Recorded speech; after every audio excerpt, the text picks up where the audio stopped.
동작을 넘어 사람으로 남다. 더 깊은 요가.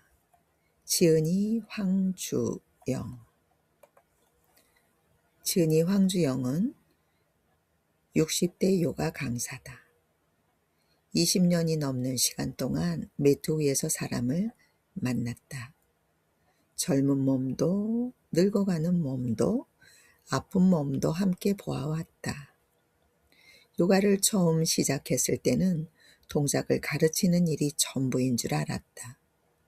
하지만 시간이 흐를수록 알게 되었다. 사람들은 자세를 배우러 오는 것이 아니라 자기 몸을 이해받고 싶어 이곳에 온다는 것을.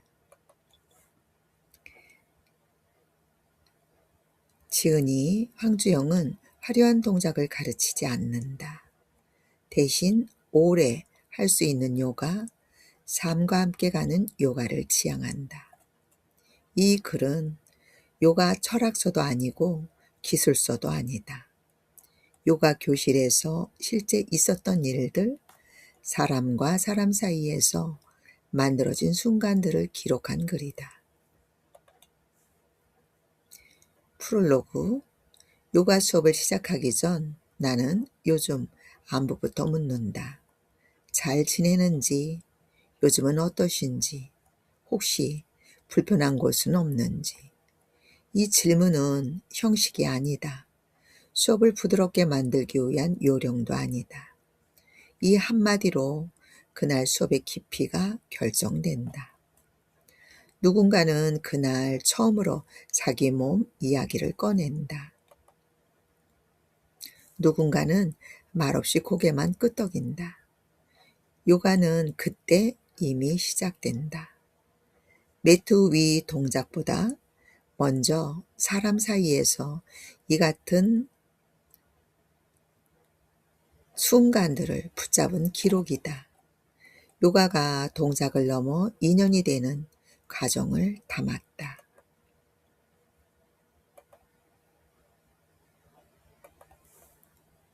1장.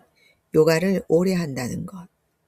요가를 오래 한다는 말은 동작을 많이 안다는 뜻이 아니다. 사람을 오래 본다는 뜻이다. 처음 수업에 들어온 사람들은 다 비슷하다. 몸이 굳어 있고 표정이 경직되어 있다.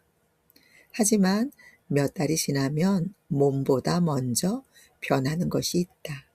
숨의 리듬, 눈빛, 말투. 나는 그 변화를 본다. 그리고 기다린다.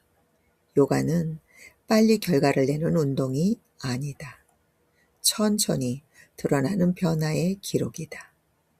어제와 오늘의 차이를 알아차릴 수 있을 때 요가는 비로소 몸에 남는다. 2장. 출석부보다 먼저 이름을 부르다. 수업을 시작하면 나는 출석부를 바로 보지 않는다. 먼저 사람 얼굴을 본다. 오늘 눈이 어떤지, 어깨가 어디까지 올라가 있는지, 숨이 짧지는 않은지. 이름을 부르면 사람은 자기 자리를 찾는다. 요가 교실은 운동장이 아니라 머무는 공간이기 때문이다. 이름을 불러주는 순간 그 사람은 그날 수업의 주인이 된다. 3장. 몸보다 마음이 먼저 굳는다. 사람들은 몸이 굳었다고 말한다. 하지만 내가 보기엔 마음이 먼저 굳는다. 몸은 신호를 낸다. 아프다고, 불편하다고. 마음은 참고 버틴다. 괜찮다고 말한다. 요가는 풀어주는 일이다. 근육만이 아니라 사람의 긴장까지. 그걸 알아차리는 순간 동작은 자연스럽게 따라온다. 4장. 전화 한 통이 만든 변화. 어느 날은 수업 전에 전화를 걸었다. 늘 오던 분이 며칠째 보이지 않았다. 아프다는 말도 없었고 미리 연락도 없었다. 괜히 마음이 쓰였다. 그래서 망설이다가 전화를 눌렀다. 요즘 안 오셔서요. 괜찮은지 궁금해서요. 전화기 너머로 잠시 아무 말이 없었다. 괜히 전화했나 싶을 즈음 숨을 고르는 소리가 들렸고 곧 고맙다는 말이 흘러나왔다. 그분은 미안하다고 했다. 몸도 마음도 모두 지쳐 누군가를 만날 힘이 없었다고 했다. 나는 아무 말도 하지 않았다. 그저 듣고 있었다. 요가는 그날 전화 속에서 시작되었다. 매트 위에 서지 않아도 동작을 하지 않아도 그 사람은 이미 요가 안에 있었다. 그날 이후 나는 수업 전에 사람을 먼저 떠올리게 되었다. 요가는 동작으로 시작되지 않는다. 안부를 묻는 마음에서 시작된다. 5장 요가 교실의 온도. 좋은 수업에는 보이지 않는 온도가 있다. 같은 동작을 해도 어떤 날은 몸이 풀리고 어떤 날은 더 굳는다. 그 차이는 기술에서 오지 않는다. 말투 하나, 기다림 하나, 눈을 어떻게 맞추는지가 공기를 만든다. 급하게 말하면 사람의 숨도 급해진다. 조금만 기다려주면 몸은 스스로 풀릴 시간을 얻는다. 나는 수업을 시작할 때 늘 교실을 한번 둘러본다. 오늘은 어떤 표정들이 앉아 있는지, 어디에 긴장이 모여 있는지. 요가 교실은 운동 공간이기 전에 사람이 머무는 자리다. 그 공기 속에서 사람은 비로소 숨을 쉰다. 그래서 나는 수업을 가르친다기보다 공간을 만든다고 생각한다. 사람이 아무 말 없이 앉아 있어도 괜찮은 공간, 그게 유지될 때 요가는 깊어진다. 6장 잘 오셨다는 말의 힘. 수업이 시작되기 전 나는 늘 같은 말을 한다. 잘 오셨어요. 어서 오세요. 아주 짧은 말이지만 이 말은 많은 뜻이 담겨 있다. 오늘 여기까지 오는데 몸이 가벼웠을 수도 있고 무거웠을 수도 있다. 집안일을 마치고 병원에 버스를 갈아타고 온 사람도 있다. 그 모든 과정을 통과해 이 자리에 앉았다는 사실 그 자체가 이미 충분하다고 나는 그 말을 통해 전하고 싶다. 누군가는 그 말을 듣고 어깨에 힘을 뺀다. 누군가는 그제야 숨을 길게 쉰다. 요가는 잘 해내는 사람이 아니라 잘 와준 사람에게서 시작된다. 7장 결석의 이유를 묻다. 결석이 잦아질 때 나는 함부로 묻지 않는다. 왜 안 오셨어요? 그 질문은 때로 사람을 움츠러들게 한다. 대신 이렇게 묻는다. 요즘 많이 힘드신가 봐요. 별일 없으시죠? 대답이 바로 오지 않아도 괜찮다. 누군가는 아픈 가족 이야기를 꺼내고 누군가는 경제적인 사정을 말한다. 요가 교실은 몸만 놓고 가는 곳이 아니다. 삶이 함께 들어온다. 그래서 나는 기다릴 줄 아는 수업을 하려고 한다. 8장 말하지 않아도 보이는 신호. 사람은 말을 하지 않아도 몸으로 신호를 보낸다. 숨이 얕아질 때, 손이 자꾸 바닥을 더듬을 때, 눈을 자주 피할 때 나는 그걸 본다. 그날은 동작을 줄인다. 설명을 낮춘다. 요가는 붙이는 시간이 아니라 물러날 줄 아는 시간이다. 그걸 알게 된 뒤로 사람들은 조금씩 자기 몸을 믿기 시작한다.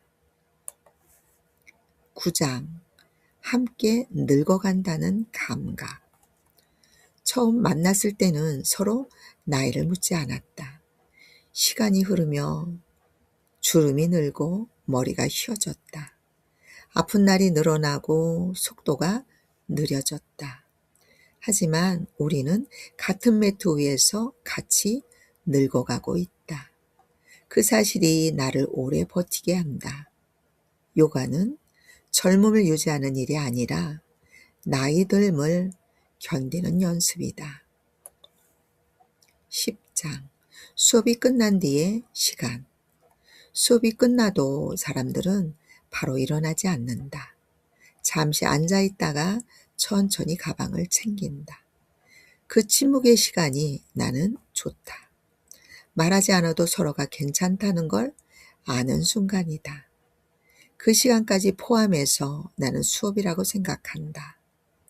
요가는 끝나는 동작이 아니라 남는 여운이다. 11장. 동작이 아닌 태도.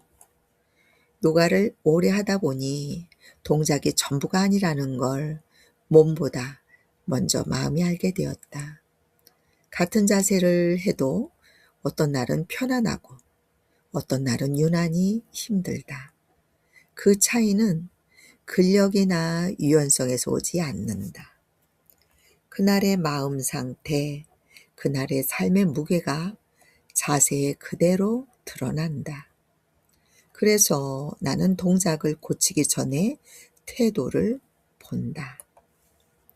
숨을 어떻게 대하는지, 자기 몸을 얼마나 다그치는지, 실패했을 때 스스로를 어떻게 바라보는지, 요가는 잘 아는 사람이 되는 연습이 아니다. 자기 자신에게 조금 더 친절해지는 연습이다. 그 태도가 바뀌면 동작은 자연스럽게 따라온다. 12장. 요가와 인연. 요가 교실에서 만난 인연은 가볍지 않다. 매주 같은 시간, 같은 공간에서 서로의 변화를 지켜본다.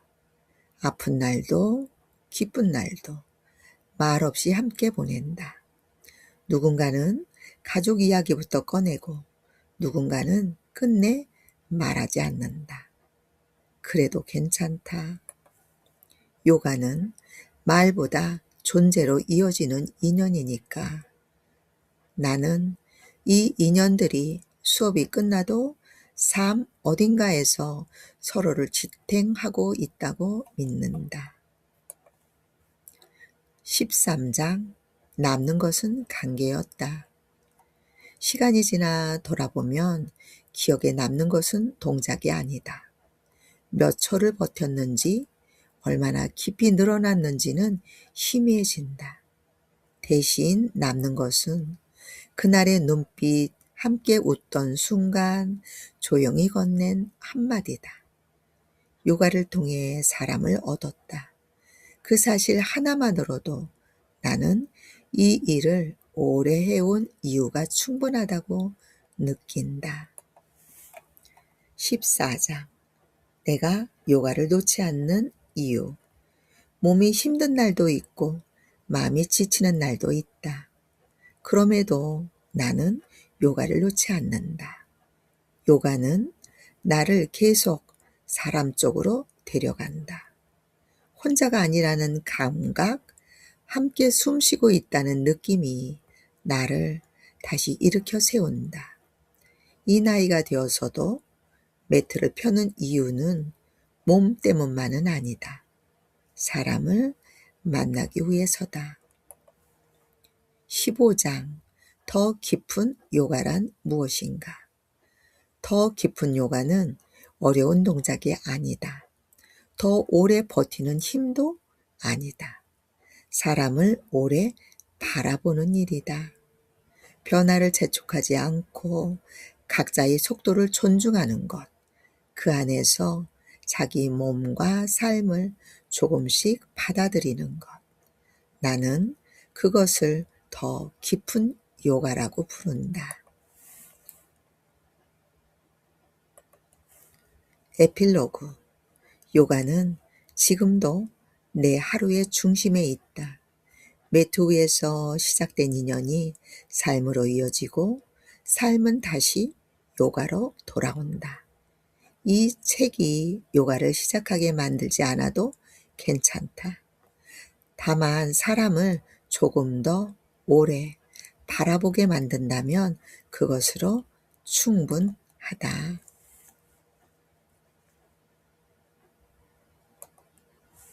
네, 이렇게 현장에 있는 현직 60대 강사가 본인이 쓴 책을 직접 읽어서 요가의 더 깊은 이야기를 나누어 봤습니다.